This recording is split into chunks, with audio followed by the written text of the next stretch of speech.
Good afternoon. Hope you're having a wonderful start to this beautiful summer day, Monday, August 5th. And pre-reading, of course, starts with Psalms 5. And David says what a lot of us have in our heart. It says, "My voice, Lord, shall thou hear in the morning and the afternoon and the evening throughout the day. O Lord, in the morning will I direct my prayer unto thee and will look up." I tell you, I had a great time listening to a word, the National Association Church of God, West Middlesex. And ironically, Psalms 125, it is referring to Mount Zion. And we call West Middlesex Zion's Hill because it's a place of holiness. It's a place where God's Spirit abides. And in verse 1 of Psalms 125, because that was pre-reading too, 5, 35, 65, 95, 125. They that trust in the Lord shall be as Mount Zion, which cannot be removed, but abideth forever. And even though people have gone on, to their reward and glory, we know that the Spirit of the Lord is there. It's here. It's wherever we are. But we looking forward, Lord willing, to going up to the hill. But know that we are to worship Him wherever we are and to be strong because we trust in the Lord and His presence is with us forever. Also in Psalms 5, so many scriptures spoke to me. But let all those that put their trust in thee rejoice. That's in verse 11. Let them ever shout for joy forever because thou defendest. He protects us. Let them also that love thy name be joyful in thee. For thou, Lord, will bless the righteous with favor. Wilt thou compass round about circumference as with a shield. Timothy, you had verse 9, and in my version, King James Version, it says, "For there is no faithfulness," talking about the enemies. "For there is no faithfulness," opposite, "in their mouth. Their inward part is very wicked. Their throat is an open sepulchre." That is an open grave, right? "And they flatter with their tongue." You had something to say about that. Yeah, people will, I'm not saying this about everybody, but a lot of times people will try to manipulate you for the things they say and make you feel good with all these things, but you can't let them compliments get to your head or because you know that you're already special, you already are great because God made you. So whatever somebody say, that really don't matter as long as you pleasing God.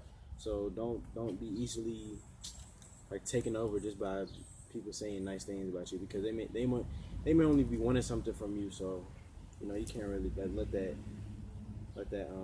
get to you.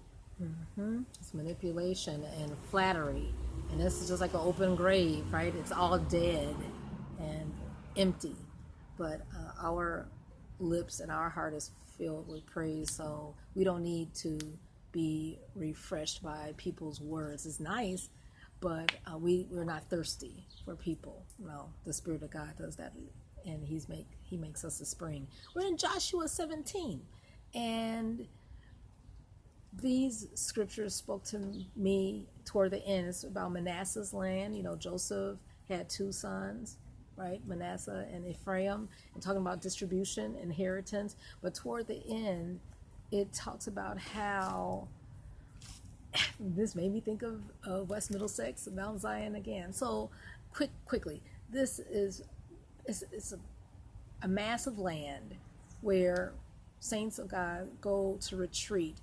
And it's usually a week-long camp meeting. And they go on the top of this hill in, like I said, near western Pennsylvania. This was established back in 1916.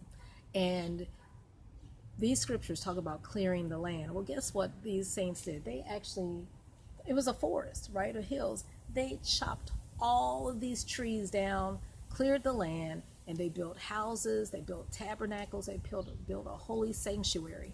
So in chapter 17 of Joshua, it's talking about, Joshua was saying, look, go into the forest, clear ground for yourselves there in the land of the Perizzites. And if the mountains of Ephraim are too confining, if it's too small. So he was telling them to go. And then in verse 18, the mountain region will be yours as well, if a forest, so you will have to clear it.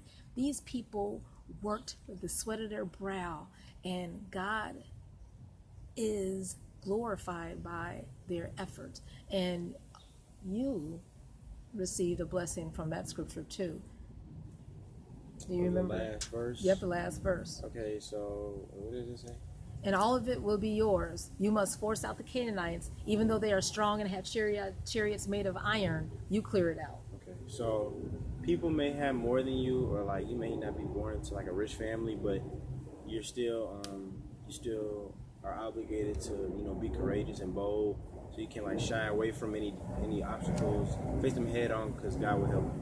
Hey, know that the Lord is your shield, He is your strength, and He will make you do mighty things as you trust in Him. They that put their trust shall be like Mount Zion. Let's rejoice in that all day. Have a wonderful time enjoying the Lord's presence. Good day.